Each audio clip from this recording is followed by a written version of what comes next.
आज आपण करणार आहोत रताळ्याचे काप.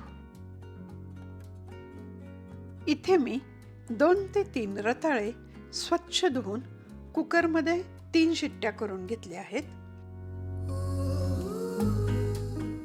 रताळ्याचे साल काढून असे गोल कट करायचे आहेत.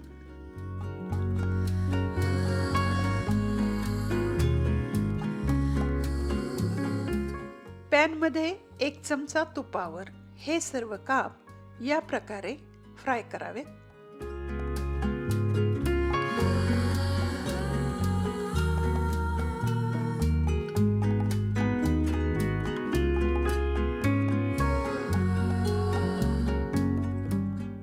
एका वाटीमध्ये 1 चमचा तिखट, अर्धा चमचा धनेपूड, अर्धा चमचा जिरेपूड,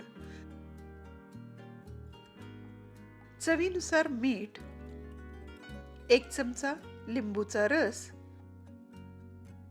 1 चमचा तेल व अर्धा चमचा मध मिक्स करून हे मिश्रण रताळ्याच्या कापावर कोट करून घ्यायचे आहे.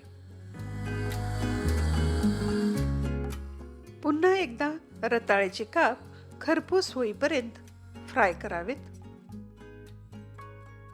कोथिंबीर, ओलं खोबरं आणि डाळिंबाचे दाणे यांच्या टॉपिंग सोबत सर्व करण्यासाठी तयार आहे रताळ्याचे काप.